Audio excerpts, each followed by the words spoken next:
Shalom generasi muda yang dikasihi oleh Tuhan. Berjumpa kembali di dalam program God Bless You.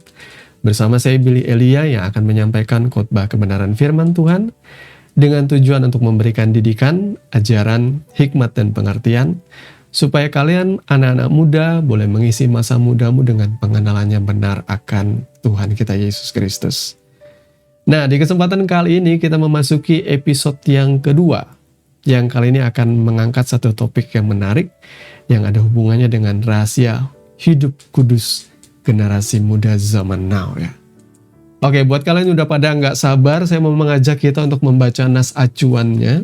Kali ini terambil dari Mazmur pasal yang ke-119, ayatnya yang ke-9. Saya mau mengajak kita orang-orang muda yang penuh semangat membaca nas firman Tuhan ini bersama-sama. Jangan ada yang letoy, jangan ada yang gak bersemangat ya. Mazmur 119 ayat yang ke-9 berkata, "Dengan apakah seorang muda mempertahankan kelakuannya bersih? Dengan menjaganya sesuai dengan firman-Mu." Oke, that's it.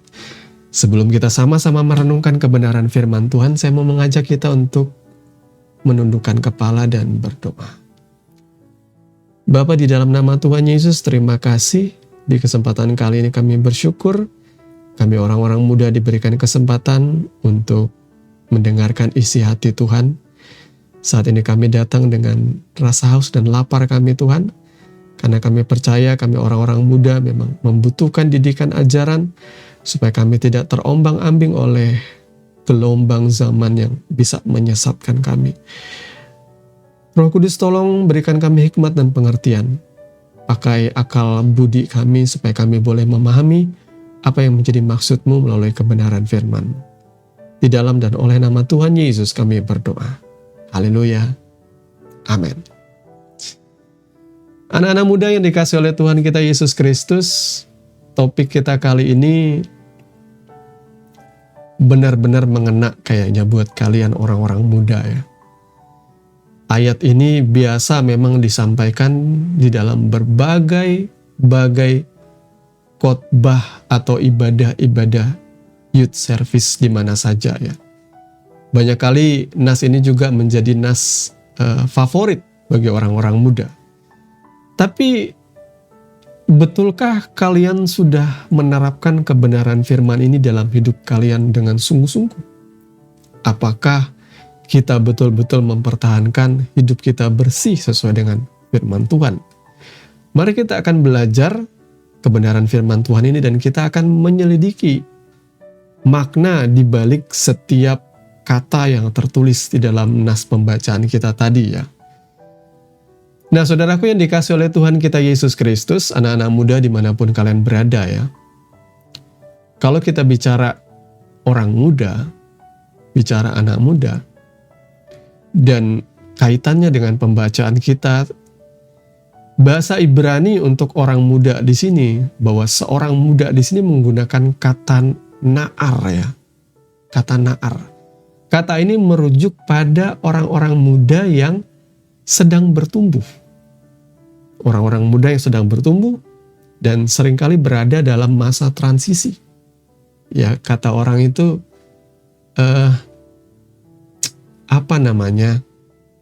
umur-umur life crisis seperti itu ya. Rentan terhadap pengaruh luar dan belum sepenuhnya punya pengalaman dalam hidup. Berhubung saya juga sekarang sudah berumur 45 tahun, ya, saya tidak bosan-bosannya menggaungkan hal ini. Itu artinya saya pernah muda. Nggak sekonyong-konyong saya lalu tua seperti sekarang ya. Saya dulu pernah muda dan sekarang saya menjadi tua. Itu kata Daud ya. Jadi, apapun yang pernah kalian alami di masa muda, di masa kalian sekarang, itu pernah saya alami. Ketidakstabilan, kegalauan, kebucinan, bahkan pergaulan-pergaulan yang gak benar juga pernah saya alami. Itu sebabnya, lewat channel ini, lewat konten ini, saya mau membagikan pengalaman supaya kalian boleh punya navigasi yang benar, arah yang benar. Anak muda itu ibarat seperti air di dalam sebuah gelas. dia cukup satu tetes aja cairan pewarna ya, itu akan mengubah seluruh air yang ada di dalam gelas itu. Saya ini kebetulan adalah dulunya seperti Bapak Joko Widodo ya, lulusan dari jurusan kehutanan ketika kuliah. Dan kita biasa melakukan inventarisasi hutan itu menggunakan suatu alat yang namanya kompas ya. Jadi kalau kita masuk ke dalam hutan, kita akan mempergunakan kompas ini supaya arah kita atau navigasi kita tuh tepat. Biasanya kompas zaman dulu itu ada dua macam. Kompas murah itu bisa dibilang dengan istilah kompas dangdut. Jadi kalau dipakai dia goyang-goyang seperti pedangdut ya. Ada satu lagi kompas yang namanya kompas yang mahal. Kompas mahal itu biasanya merek-merek yang seperti smartwatch zaman sekarang, yakni Sunto seperti itu ya. Merek-merek bikinan Eropa ya. Jadi sangat presisi. Saya pernah pakai kompas ini, dia nggak dangdut sama sekali ya. Mungkin dia lebih ke arah-arah blues atau jazz ya. Jadi arahnya itu presisi. Jarumnya itu selalu menunjuk ke tempat di mana tidak ada goyangan sama sekali. Mantap sekali ini. Ya. Tapi ada teman-teman yang kebetulan kelompoknya mendapatkan kompas dangdut ini. Sehingga ketika mereka mulai menembak, memasuki inventarisasi hutan, memasuki tujuan yang sudah ditetapkan dari setiap kelompok. Ternyata yang pakai kompas dangdut, selisih beberapa derajat saja di awal, itu membuat jalan mereka jadi belok. Seandainya zaman itu kita udah punya drone-nya, kita bisa ngelihat dari atas gitu ya. Yang pakai kompas yang nggak presisi ini, biasanya jalannya akan mulai menyimpang atau menyerong. Ini adalah sebuah gambaran bagi kalian orang-orang muda. Penyimpangan sedikit saja, pergaulan yang salah sedikit saja, atau ajaran yang sedikit saja masuk dalam hidup kalian, itu akan membuat kalian serong, menyimpang dari tujuan yang semula. Nah, orang-orang muda yang sedang bertumbuh menjadi dewasa itu akan biasanya ada dalam fase di mana ia sedang mencari jati dirinya. Dia sedang mencari jati dirinya, dan biasanya itu ia akan dapati pada idola-idolanya. Itu kalau zaman saya. Orang mengidolakan seseorang lalu kita mengikuti atau mengadaptasi lifestyle-nya. Kalau kita mengidolakan tidak harus artis ya. Kadang-kadang teman sekolah ada yang kelihatan bagi kita keren.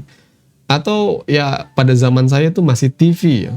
Kalau zaman saya itu masih TV, katanya pebasket NBA itu kan pakai sepatu yang bagus, sepatu yang mahal.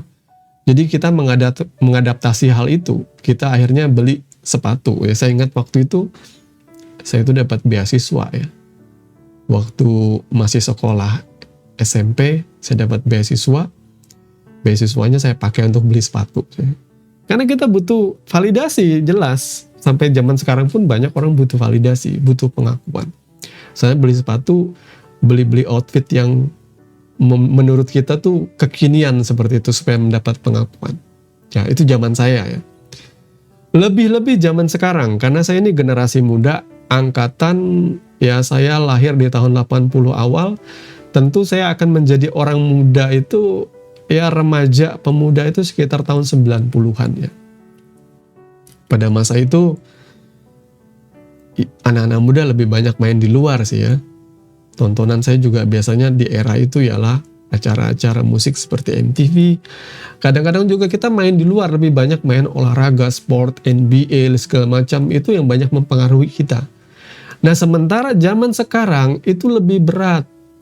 Kenapa saya bilang lebih berat? Karena zaman sekarang informasi, teknologi informasi dalam hal ini itu jauh lebih luas, jauh lebih banyak. Informasi yang kalian terima itu jauh lebih banyak, saudara ya. Generasi muda saat ini dibombardir oleh ribuan informasi setiap hari melalui sosial media, ya. Jadi kalian bisa punya standar cool, tren moralitas yang makin kabur. Sangat mudah bagi Na'ar ini, orang muda yang sedang mencari jati diri ini, terseret arus. Ya, terseret arus, betul? Saya punya 2 anak, tapi anak saya masih kecil-kecil, sudah jadi beban dalam hati saya. Karena masih SD saja, mereka sudah punya istilah-istilah, bahasa-bahasa gaul, tren-tren, yang tumbuh di kalangan mereka yang bagi saya mereka terlalu cepat mendapatkan informasi ini. Ya ada positif, ada negatifnya lah. Ada positif, ada negatifnya. Tapi saya berharap secara pribadi, banyaknya informasi yang masuk ini ada filternya. Ya, karena persis seperti kebenaran firman Tuhan ini, kata mempertahankan di sini, kata mempertahankan, menjadikan murni ya, menjadikan murni ini, atau menjaga kelakuan bersih ini, menjaga kelakuan bersih ini, itu menggunakan kata Ibrani zakah, ya, zakah, ya, mempertahankan kelakuannya bersih, mempertahankan itu menggunakan kata zakah, berarti menjadikannya murni, betul ya? Sekarang informasi boleh datang ribuan dalam hidup kita. Setiap hari kan, melalui sosial media, TikTok, Instagram, YouTube, apapun itu di sekitar kita, kita bisa menerima itu banyak sekali. Sementara ada banyak juga di antaranya informasi itu palsu, hoax, kemudian juga propaganda-propaganda yang sebenarnya banyak bohongnya seperti itu. Nah, digunakan kata zakah itu tidak hanya bicara soal murni, tetapi itu bicara soal proses. Jadi di sini ada proses to purify atau to refine, untuk menjadikannya murni. Ya, anak-anak muda zaman sekarang tentu pernah belajar tentang bagaimana cara memurnikan air ya. Kalian boleh lihat lah di sosial media itu lumayan agak membantu ya. Kalau sekarang saya memberikan ilustrasi, kalau zaman dulu wow, bingung kita. Karena kecuali kita pernah sih praktek di sekolah. Tapi kalau anak muda zaman sekarang kalau ditanya bagaimana memurnikan air, kalian bisa scroll TikTok atau buka search di Google, kalian bisa dapat dengan mudah teknik untuk memurnikan air yang sederhana itu seperti menggunakan filter, media filter ya. Contoh zaman kita dulu ya, ada batu, terus di bawah batu itu ada pasir, di bawah pasir itu ada apa lagi seperti itu, ada macam-macam. Berhubung saya juga pernah membuat media filter untuk akuarium ya. Jadi saya tahu bagaimana menaruh media filter ini urutannya supaya air yang keluar dari media filter ini akan dipurify atau direfine ya, dibuat menjadi murni kembali seperti itu. Karena kalau tidak murni, ikan di dalamnya air akan jadi butek ya. Kemudian ikannya juga nggak akan betah dan akhirnya akan mati. Nah, kehidupan kita juga seperti ini. Harus ada filternya. Filter itu bagi saya tuh seperti hambatan-hambatan. Ya, yang dibuat barikade seperti itulah. Dan memang seperti itu adanya. Ya, menjaga itu menggunakan kata samar. Ini memang lucu ya katanya ya. Ini berarti sifatnya aktif dan kuat.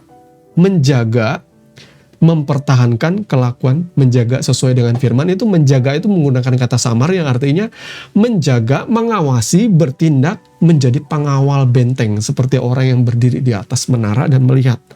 Keep watching, keep watch. Ini bukan sekedar membaca ya, tapi secara aktif dia memasang barikade. Persis seperti filter tadi. Bagi saya filter itu kan ada batu, ada pasir, terus juga ada seperti entah seperti spons atau apa gitu ya. Air itu masuk dari yang tadinya kotor, dari yang tadinya keruh. Itu masuk filter itu akan terus disaring sampai ujungnya akan jadi bening. Ya. Jadi artinya hidup kudus itu dalam pandangan penulis Ibrani artinya air yang bening tanpa ada endapan keruh sama sekali. Tapi itu bicara proses. Nah, apa itu barikade? Apa itu media filternya? Firman Tuhan. Firman Tuhan, saudaraku ya. Menariknya di sini, saudaraku yang dikasih oleh Tuhan kita Yesus Kristus, orang-orang muda ya, yang menarik di sini, ayat ini itu ditulis ya pada masa bangsa Israel pada waktu itu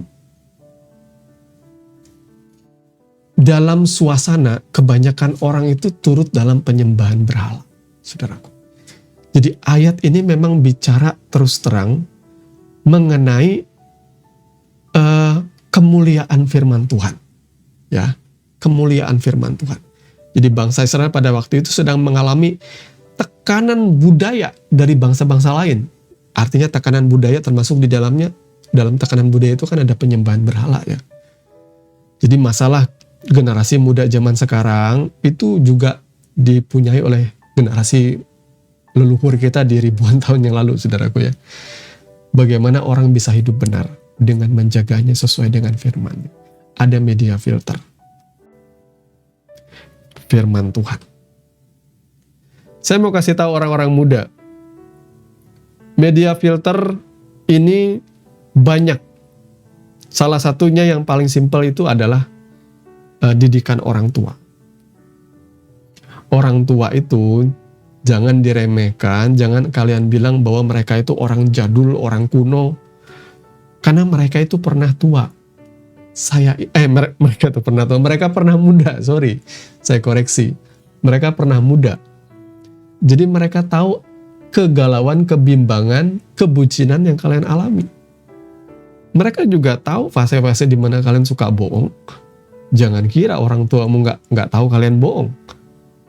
Ya, mungkin orang tua saudara adalah lebih lagi tukang bohong malahan. Jadi kalau kalian coba ngegocek orang tua, mereka udah nggak baca. Kamu mau ngadalin orang tuamu komodo ya. Itu berat sekali. Jadi hormati orang tuamu. Kalau mereka memberikan nasihat pandangan, itu filter mereka itu jauh lebih tebal daripada kalian.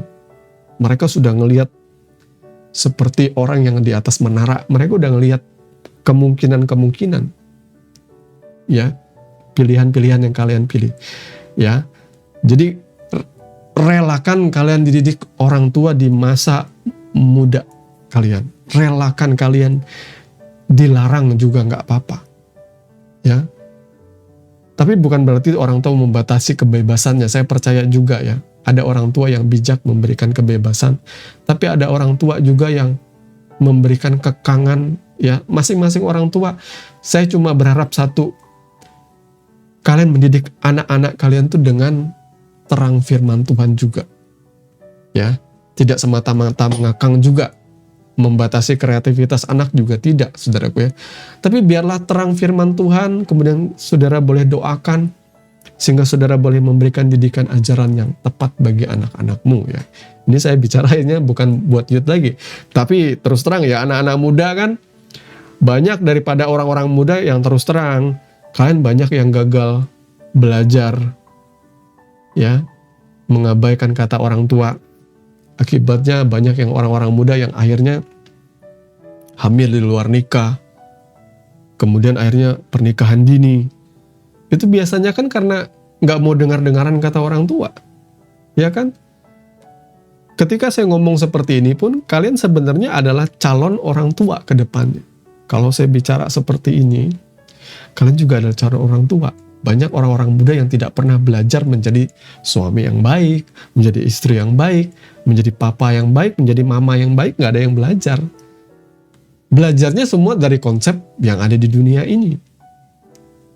Ya, saya cuma sedih gitu ya ketika ada orang tua Kristen yang tiba-tiba bilang, anakmu, gimana kabar anakmu? Sudah besar kah? Sudah. By the way, anakmu laki-laki atau perempuan? Aduh, nggak tahu dia nih non-binary. Wah, bingung kita. Non-binary. Ini kan istilah zaman now ya. Non-binary itu artinya dia masih bingung memilih antara dia laki-laki atau perempuan. Ini adalah contoh kebebasan yang kebablasan. Karena kita orang Kristen tidak dididik seperti itu. Alkitab berkata bahwa setiap manusia itu dilahirkan, kalau dia nggak laki-laki ya dia perempuan. Ya, saudara boleh bilang saya orang konservatif, orang kuno yang tidak menerima kemajuan zaman, ya kalau bertentangan dengan firman Tuhan ya saya tolak. Ini contoh satu filter ya. Kalau ada istilah woke culture zaman sekarang, woke culture ya, di mana ada generasi yang namanya campaign dari LGBTQ memasuki orang-orang muda, sehingga saya juga kadang ngelihat orang muda dalam tanda kutip menjadi trust issue sama dirinya. Oh, jangan-jangan aku ini sebenarnya terlahir perempuan, cuma aku berada di tubuh laki-laki. Saya mau katakan enggak, itu dosa. Jangan menormalisasi perasaanmu. Biarlah kebenaran firman Tuhan yang bicara. Inilah peran orang tua, itu penting sekali. Karena sedari ia muda, sedari ia masih bayi, dia dikasih tahu, nak, kamu itu laki-laki, nak, kamu itu perempuan.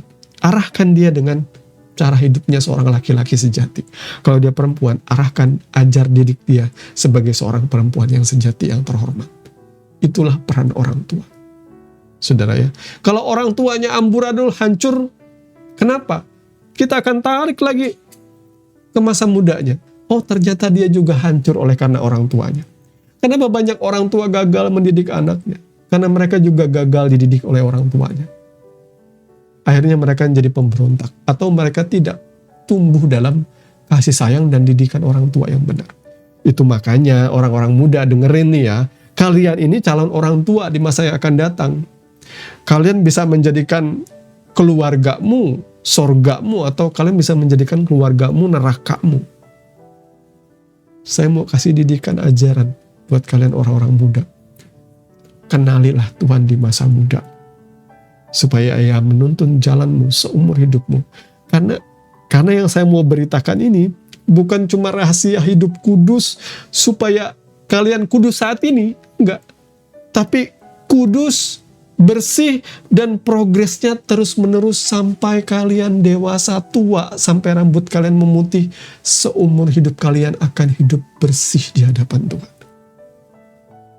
Jadi jangan menyederhanakan, oh ini khotbah tentang hidup bersih bagi orang muda. Jadi kalau tua boleh hidup kotor. Janganlah, kalau saudara hidup bersih dari masa mudamu, hidup di masa tuamu tentu akan berkelimpahan. Dengan kesukaan, dengan kebahagiaan. Ya, saya nggak menjanjikan hidup semua orang pasti akan kaya, saudaraku ya. Atau berlimpah-limpah dengan materi. Tapi paling tidak kita berlimpah-limpah dengan kasih kebajikan. Dengan jiwa yang suka untuk memberi pertolongan. Banyak yang ingin saya bagikan pengalaman saya di masa muda. Tapi saya ingin mendorong orang-orang muda, mari jangan kompromi dengan dosa. Yang saya tahu, dosa yang paling menjerat sepanjang zaman itu adalah dosa yang ada hubungannya dengan perzinahan. Dosa seksual. Itu adalah dosa yang paling banyak membuat anak-anak muda tersungkur jatuh. Orang tua juga sama. Ini dosa yang paling kuno, saudaraku. Dari ribuan tahun dari manusia ada di dunia ini sudah ada dosa ini. Senjata ini dipakai oleh iblis, simple aja.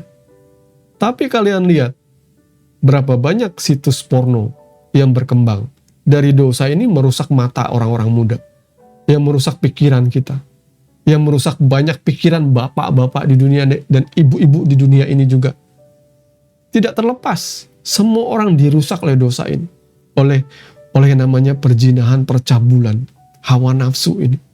Dieksploitasi begitu rupa dosa ini. Dan orang-orang muda banyak kali mengetahui sedari mereka dini. Zaman saya dulu ya, kalau ada orang ketahuan berbuat mesum, berbuat zina, itu jadi pembicaraan, jadi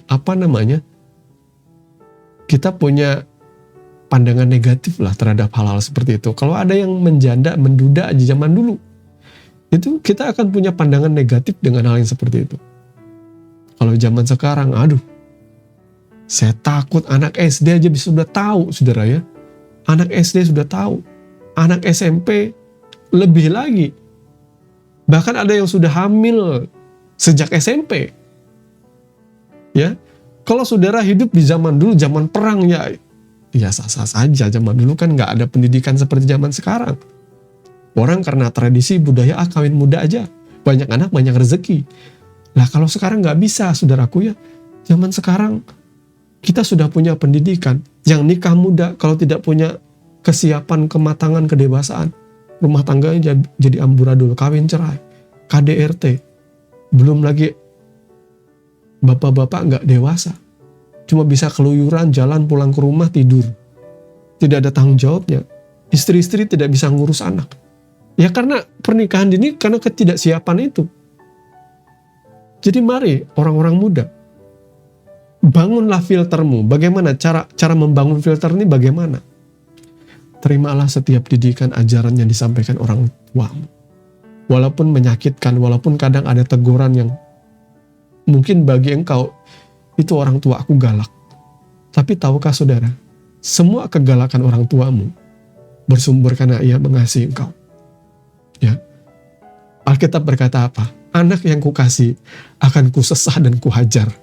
Itu kata firman Tuhan. Maka kalau ada anak di sini yang bandel dan dihajar oleh orang tuanya, saya nggak keberatan. Selagi itu bukan pelampiasan emosimu, soal kerjaanmu, kau pengen balas di bosmu lalu kau hajar anakmu, jangan seperti itu. Jangan tanpa alasan. Firman Tuhan juga memberikan didikan ajaran, kalau anakmu nakal, bandel yang keterlaluan, ada tongkat, firman Tuhan katakan, untuk mendisiplinkannya. Ya, kalau zaman sekarang, khotbah ini mudah-mudahan tidak dilaporkan pada Komnas ya perlindungan anak ya. Karena zaman sekarang kalau ada guru sedikit menempeleng atau memberikan pukulan yang keras bagi anak yang bandel, zaman sekarang bisa digelandang ke polisi kalian. Kalau zaman kita dulu, bandel di sekolah disusun, dibaris, dipukul pakai pengki. Kalau nggak pakai mistar kayu itu. Ya, tapi ketika kita dewasa, kita ketemu guru kita yang melakukan itu. Kita bahagia sekali. Kita ketemu dia, kita peluk dia, kita bilang terima kasih Pak atas didikanmu zaman dulu. Kalau nggak sampai sekarang kita bandel, kita bodoh, kita gila. Karena apa? Karena tongkat didikan itu baik kalau pada tempatnya loh ya.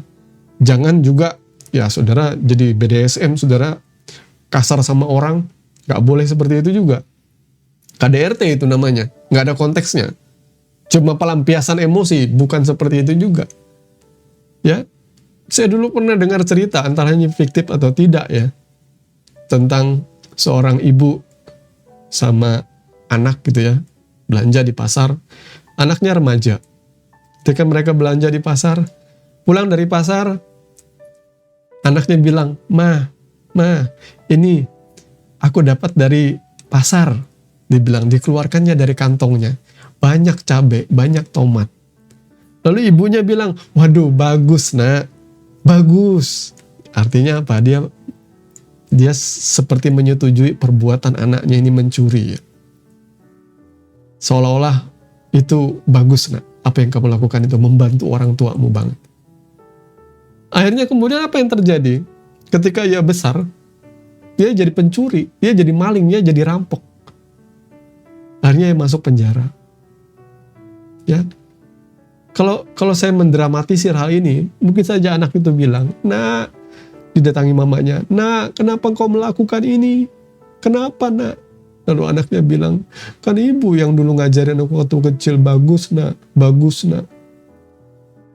Ya, mari saudaraku yang dikasih oleh Tuhan kita Yesus Kristus, jangan menormalisasi hal-hal yang salah. Tapi kalau ada yang salah, jangan ragu untuk memberikan teguran. Teguran saya percaya ada levelnya. Kalau masih baru pertama kali, ya saudara bisa ngomel, saudara bisa memberikan nasihat panjang lebar.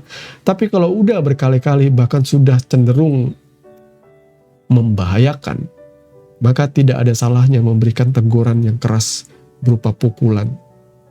Mungkin ini terdengar kasar ya, tapi saya tahu bagaimana caranya saudaraku melakukannya tanpa membahayakan nyawa anakmu. Seperti itu. Dan setelah melakukannya, berikan dia lagi penjelasan. Tanya dia, kamu tahu apa salahmu apa? Jelaskan, kenapa papa lakukan ini, kenapa mama lakukan ini. Supaya hati anakmu tidak terluka dan dia tahu alasannya di balik itu semua. Ya, karena pukulan didikan itu akan membekas, saudaraku. Tetapi dia juga akan mengingat ada bekas itu di hatinya. Dia akan mengingat juga didikannya. Itu kalau bandel banget ya. Bayangkan kalau anakmu jadi orang pembuli lalu dia memukuli orang di sekolah. Ya, saya pikir saya sebagai orang tua akan terlebih dahulu mengajar anak saya kalau sampai dia melakukan hal seperti itu. Ya, saudaraku ya. Mari, Bapak Ibu Saudaraku yang dikasih oleh Tuhan kita Yesus Kristus. Ini karena kebiasaan saya khotbah ya, harusnya ini kan muda-mudi ya. Mari anak-anak muda yang dikasih oleh Tuhan kita Yesus Kristus, bangun filter barikade dalam hati dan pikiranmu. Bangun dengan pengajaran firman yang kalian dengar, dengan didikan dari orang tuamu, dengan khotbah-khotbah yang disampaikan. Berani berkata tidak bagi dosa. Saya katakan ya, berani berkata tidak bagi dosa, saudara ya. Ya. Berani berkata tidak bagi dosa. Kalau misalnya ada yang menawarkan engkau melakukan dosa, tidak, engkau berani berkata tidak. Karena kemudian setelah itu engkau akan menyesali. Engkau akan menyesali melakukannya, saudaraku ya. Berani unfollow atau matikan konten yang memicu dosa. Saya gini-gini karena saya tumbuh antar generasi ya. Saya nggak gaptek-gaptek amat, saudaraku ya. Untungnya ya. Jadi saya bisa ngecek misalnya searching, history searching anak saya. Anak saya masih SD. Saya ada lihat history searchingnya itu keingintahuannya. Akan hal-hal yang vulgar tentang anggota tubuh laki-laki atau perempuan seperti itu. Ya kalian tahu sendirilah. Itu akhirnya ketika saya tahu itu, saya komunikasikan dengan istri dan saya kasih tahu, biar semua informasi itu jangan datang dari sosial media, dari internet. Tapi kita sebagai orang tua harus bisa menjelaskan sama dia. Ya, saya kasih tahu dengan tanpa membuat dia ya hilang kreativitas dan semangat dia untuk belajar. Kita kasih tahu, jangan melihat konten ini dan sebagainya. Akhirnya saya blokir atau saya bilang tidak boleh lagi lihat channel ini atau konten ini. Ya. Itu harus dibiasakan punya filter seperti itu ya dari masa muda. Ya. Pergaulan. Ayo, batasi pergaulan kalian mulai dari sekarang. Perhatikan pergaulanmu. Maaf, saya tidak ingin menormalisasi sekali lagi pergaulan yang salah. Kalau pergaulanmu sudah ada banyak orang ngerokok, minum minuman keras, mabuk-mabukan, saya katakan tinggalkan pergaulan itu. Kalau di zaman saya, di era saya, oke lah. Ya, oke lah. Tidak banyak pengetahuan. Semua orang biasa melakukan. Tapi zaman sekarang kita udah tahu ngerokok itu ngerusak kesehatan. Walaupun banyak sponsor rokok yang ya berbuat banyak untuk negeri ini, memberikan prestasi, ya, memberikan bantuan dan sebagainya. Tapi sekali lagi, jangan menormalisasi sesuatu yang merusak kesehatan, membahayakan kesehatanmu. Pemabuk ngerokok. Pemabuk juga sama. Banyak teman saya mati gara-gara ginjalnya bocor. Gara-gara dari masa muda mereka mabok-mabokan. Nongkrong mabok. Nggak ada masa depannya, saudaraku. Belum lagi otaknya putus. Saraf-saraf otaknya mungkin, saudara ya. Saya nggak tahu efeknya. Jadi banyak yang jadinya on. Banyak yang jadinya bodoh, sulit menangkap pelajaran dan lain sebagainya. Kasihani dirimu. Barikade.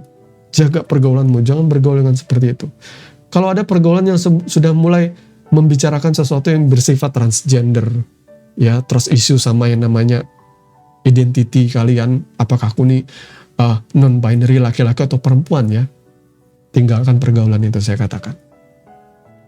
Tinggalkan. Ya, saya tidak mendukung.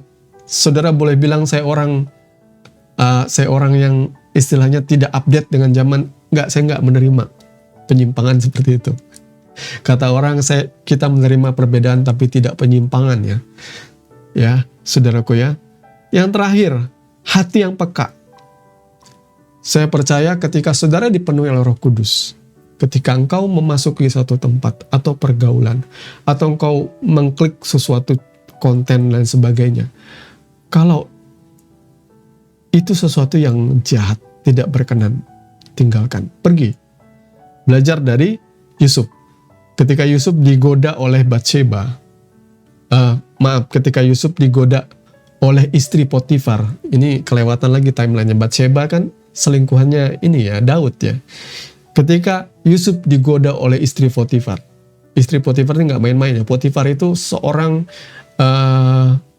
kepala keamanan pada masa itu. Ya, jadi dia orang kaya. Kepercayaan Firaun. Orang kaya istrinya masa jelek. Saya tidak merendahkan ya. Jadi pastilah. Kalau zaman sekarang aja polisi yang baru lulus saja bisa dapat ciwi-ciwi yang cakep-cakep, apalagi kepalanya, pemimpinnya, saudara. Dia pasti dapat istri yang cakep-cakep, yang bening-bening ya. Dan saya percaya muda juga tentunya. Dia akan menggoda nih Yusuf. Dia menggoda Yusuf. Kalian kira nggak cantik apa? Kalian kira tua bangka? Enggak, itu cantik sekali pasti. Tapi Yusuf kabur, dia lari. Karena dia tahu, dosa ini bisa membuat siapapun jatuh. Maka jangan pernah berpikir bahwa saudara kuat. Ketika saudara digoda oleh pacarmu, anak-anak muda, berduaan jalan ke tempat gelap, ayolah, kita berduaan lah. Ke tempat sepi dah. Atau kita staycation di hotel. Tolak langsung. Jangan mau, apalagi kalian perempuan, kalian dirugikan. Hargai orang tuamu yang sudah membesarkan engkau. Hormati Tuhan, itu yang pertama. Karena tubuhmu adalah milik Tuhan, bukan milikmu lagi. Engkau adalah hambanya. Hidupmu harusnya didedikasikan untuk melayani Tuhan. Jangan tubuhmu dipakai untuk memuaskan hawa nafsu. Dari masa mudamu, ingat ini. Orang-orang muda, jangan jatuh dalam dosa ini. Karena engkau akan terseok-seok sepanjang umur hidupmu. Engkau akan mengalami ketidaknyamanan melangkah. Dosa ini akan menjadi seperti belenggu di kakimu, seperti gambaran dari napi zaman dulu ya. Di kakinya ada rantai, terus ada bola besi. Itu seperti itu langkahmu. Engkau akan terus dikejar masa lalumu itu. Saya ingatkan orang-orang muda, kalau engkau seandainya jatuh, saya tidak menghakimi engkau. Tapi biarlah engkau bangkit kembali dan say no untuk dosa. Tinggalkan langsung. Tinggalkan, tutup semua jalan. Kalau engkau menjadi selingkuhan, kalau engkau berselingkuh dengan orang lain dan engkau sadar, saya mau katakan, tutup semua jalur untuk kau kembali kepada selingkuhanmu. Tutup semua jalur. Tinggalkan sepenuhnya dan bilang, Tuhan, aku berdosa terhadap engkau. Tutup jalurnya semua. Tinggalkan itu semua. Tidak ada kata, ya, aku menjaga perasaannya, nggak boleh seperti itu. Engkau akan kembali lagi. Engkau akan kembali lagi kepada kubangan. Sungguh-sungguh kembali kepada Tuhan. Jaga kekudusanmu hidup. Engkau bukan malaikat. Engkau masih tinggal dalam daging. Ada potensi dosa. Jadi kalau ada semua kegiatan, hubungan pacaran, makanya banyak orang tua yang tidak mengizinkan anaknya SMP, SMA pacaran. Karena apa? Karena kalian mudah disetir. Ya, mudah disetir dan mudah jatuh juga dalam dosa. Bukan orang tuamu, orang tua ketinggalan zaman, nggak tahu anak muda zaman sekarang pacaran. Kita tahu, zaman dulu kita tahu. Tapi nggak seberani kalian orang muda zaman sekarang. Kalian berani mengeksplorasi hal-hal yang tidak boleh dilakukan. Zaman dulu pegangan tangan aja sudah, kayak suami istri rasanya sudah. Gemetar kita. Zaman sekarang staycation berani orang-orang muda. Gila kalian ya. Belajarlah. Jaga kekudusan. Gak apa-apa jadi old school. Kayak kita. Yang penting kita menjaga hidup kita berkenan di hadapan Tuhan. Jangan nantinya, semoga banyak orang-orang tua yang tadinya gagal. Saya juga, terus terang saya adalah orang tua yang masa mudanya gagal. Makanya saya bisa mengilustrasikan kaki saya seperti dibelenggu oleh bola besi.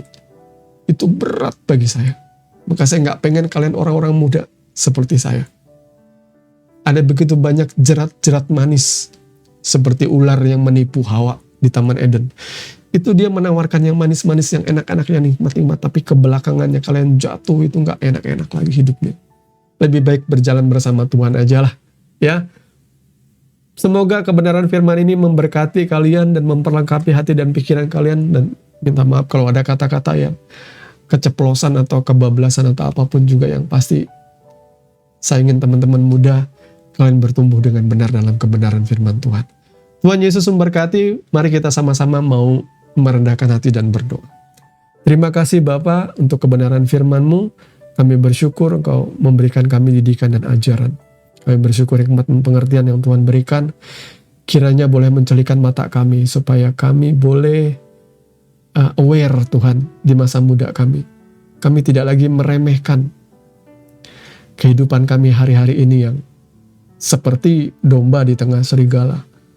Kami begitu banyak dikepung oleh informasi-informasi yang banyak kali mempengaruhi kami. Biarlah bukan jam-jam waktu kami habis untuk scrolling sosial media, tapi biarlah kami juga memperbanyak pikiran kami diisi oleh kebenaran firman-Mu. Sehingga apa yang masuk ke dalam hati pikiran kami itulah yang akan menjadi identitas kami hari-hari ini Tuhan. Berkati orang-orang muda-Mu, supaya kami tidak serong ke kanan dan ke kiri, menyimpang dalam pergaulan yang salah, dalam pengertian yang salah Tuhan. Biarlah kami boleh belajar dari kesalahan kami, dan kami boleh membarikade hidup kami, memfilter apa yang masuk dalam hidup kami sesuai dengan kebenaran firman. Terima kasih Bapa, kami mengucap syukur. Di dalam dan demi nama Tuhan Yesus kami berdoa. Haleluya. Amin. Semoga firman Tuhan hari ini menguatkan langkahmu dan menyalakan semangatmu untuk hidup makin dekat sama Yesus.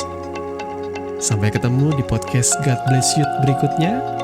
Tetap semangat, tetap setia, dan tetap jadi terang. Tuhan Yesus memberkati. And this is Billy Elia pamit. Kasih karunia menyertai kita sekalian. Shalom.